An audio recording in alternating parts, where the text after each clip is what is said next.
Jubilee Hills MLA Maganti Gopinath అకాల మరణంతో తెలంగాణలో మరొక ఉప ఎన్నిక రాబోతుంది. 6 నెలల్లో బైపోల్ రావాల్సి ఉన్నటువంటి నేపథ్యంలో 2-3 నెలల్లోపే ఈ యొక్క బైపోల్ కు సంబంధించినటువంటి నోటిఫికేషన్ వచ్చేటువంటి అవకాశం ఉందంటున్నారు. దీంతో ఇప్పటి నుంచే 3 ప్రధాన పార్టీలు జూబ్లీహిల్స్ సీటును కైవసం చేసుకునేందుకు వ్యూహాలు రచిస్తున్నారు. ముఖ్యంగా కంటోన్మెంట్ లో బీఆర్ఎస్ సిట్టింగ్ సీటును గెలుచుకున్నటువంటి కాంగ్రెస్ పార్టీ జూబ్లీహిల్స్ ఎమ్మెల్యే సీటును కూడా కైవసం చేసుకోవాలనేటువంటి గట్టి పట్టుదలతో ఉన్నట్లు మనకు తెలుస్తుంది. మరోవైపు బీఆర్ఎస్ సిట్టింగ్ స్థానాన్ని నిలబెట్టుకోవాలనేటువంటి పట్టుదలతో కూడా ఉంది. ముఖ్యంగా వరుసగా 3 సార్లు అదే నియోజకవర్గం నుంచి గెలిచినటువంటి మాగంటితో పార్టీకి కానీ పార్టీ అధినేత కేసీఆర్ కు ఉన్నటువంటి అనుబంధం దృష్ట్యా నియోజకవర్గంలో మాగంటి పేరు నిలిచేలా గెలిచి తీరాలని గులాబీ బాస్ కేసీఆర్ వ్యూహ రచన చేస్తున్నట్టు కూడా మనకు చెప్తున్నారు. అయితే మాగంటి కుటుంబం నుంచి ఎవరైనా బరిలోకి దించుతారా లేదా అనేది ఇంకా స్పష్టత లేదు. వారి కుటుంబం నుంచి పోటీకి ఎవరు కూడా సుముఖంగా లేకపోతే మరో నేతను పోటీలో పెట్టనున్నారు. అయితే పీజీఆర్ కుమారుడు మాజీ ఎమ్మెల్యే విష్ణువర్ధన్ రెడ్డికి బీఆర్ఎస్ టికెట్ ఇస్తుందన్నటువంటి ప్రచారం అయితే జరుగుతుంది.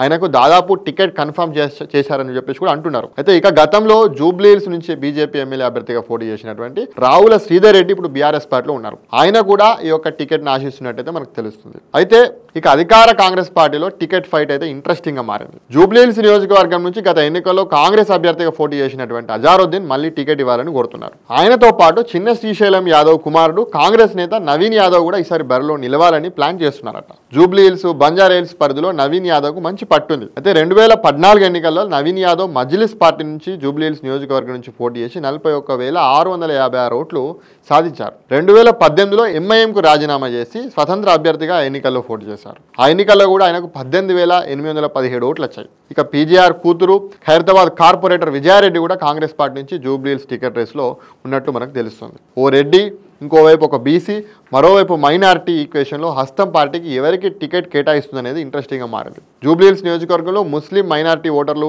డిసైడింగ్ ఫ్యాక్టర్గా ఉన్నారు. ఈ నేపథ్యంలో ఎంఐఎం సపోర్ట్ ఎవరికి అనేది కూడా చర్చనీయాంశం అవుతుంది. ఇక బీజేపీ విషయానికి వస్తే ఏపీలో విజయవంతమైనటువంటి టీడీపీ, బీజేపీ, జనసేన కూటమి ప్రయోగాన్ని తెలంగాణలో పరీక్షించేందుకు కూడా ఇక్కడ ఒక అవకాశంగా బీజేపీ భావిస్తున్నట్టు మనకు తెలుస్తుంది. నిజానికి మాగంటి గోపీనాథ్ టీడీపీ ప్రొడక్ట్. రాష్ట్ర విభజన తర్వాత 2014 అసెంబ్లీ ఎన్నికల్లో ఆయన టీడీపీ టికెట్ పైన గెలిచారు. ఆ తర్వాత మారినటువంటి రాజకీయ పరిస్థితుల్లో 2016లో బీఆర్ఎస్లో చేరి వరుసగా 2018, 2023 ఎన్నికల్లో విజయం సాధించారు. అయినప్పటికీ కూడా బీఆర్ఎస్ పార్టీలో మాగంటి గోపీనాథ్ గెలిచినప్పుడు కూడా బీఆర్ఎస్ పార్టీలో ఉన్నప్పుడు కూడా టీడీపీ తోటి, ముఖ్యంగా చంద్రబాబు నాయుడు గారితో ఆయనకు మంచి అనుబంధాలు అయితే ఉన్నాయి, సంబంధాలు అయితే ఉన్నాయి. అందుకే మాగంటి గోపీనాథ్ చనిపోయినప్పుడు కూడా లోకేష్ దంపతులు మాగంటి భౌతిక గాయాన్ని కూడా నివాళులు అర్పించారు. అయితే జూబ్లీహిల్స్ ఉప ఎన్నికల్లో టీడీపీ, జనసేన, బీజేపీ కూటమి తరపున అభ్యర్థిని నిలబెట్టాలనే యోచనలో బీజేపీ రాష్ట్ర నాయకత్వం ఉన్నట్టు తెలుస్తుంది. అయితే గత ఎన్నికల్లో జూబ్లీహిల్స్ బీజేపీ ఎమ్మెల్యే అభ్యర్థిగా పోటీ చేసినటువంటి లంకల దీపక్ రెడ్డి బీజేపీ రాష్ట్ర అధ్యక్షుడు కిషన్ రెడ్డితో కలిసి ఇటీవల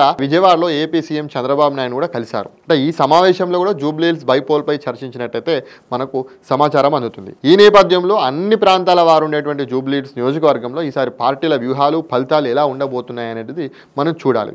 అయితే అంతేకాకుండా జనసేన కూడా బీజేపీ, టీడీపీతో కలిసి జనసేన ఇక్కడ తెలంగాణలో పోటీ చేసేటువంటి ఆలోచన కూడా ఉన్నట్టు కనబడుతుంది. ఎందుకంటే జూబ్లీహిల్స్, బంజారాహిల్స్ ప్రాంతం అనేది ఎక్కువగా ఆంధ్ర సెటిలర్స్ ఉన్నటువంటి నేపథ్యంలో, ఎక్కువగా సినీ ప్రముఖులు ఉన్నటువంటి నేపథ్యంలో జనసేన పార్టీ ఈ యొక్క ఎన్నికల్లో బీజేపీ, టీడీపీ మద్దతుతో కలిసి ఇక్కడ పోటీ చేయాలని కూడా కొంత భావిస్తున్నట్టయితే కనబడుతుంది. ఎందుకంటే తెలంగాణలో కూడా జనసేన పార్టీకి కొంత అభిమానులు ఉన్నారు, పవన్ కళ్యాణ్కి అభిమానులు ఉన్నారు. కాబట్టి జనసేన, బీజేపీ అదేవిధంగా టీడీపీ మద్దతుతో పోటీ చేయాల్సినటువంటి ఆలోచన చేస్తున్నట్టు కనబడుతుంది. ఒకవేళ అన్నీ కుదిరితే జనసేన పోటీ చేస్తుందా లేకపోతే బీజేపీ అభ్యర్థి నిలబెడతారా అనేది మనం చూడాలి. ఏదేమైనా మాగంటి గోపీనాథ్ గారు మరణించినటువంటి అకాల మరణం తర్వాత ఈ యొక్క ఉప ఎన్నిక రావడం కొంత బాధాకరమైనప్పటికీ కూడా ఈ యొక్క ఉప ఎన్నిక సందడి అయితే మొదలైందని మనకు అర్థమవుతుంది.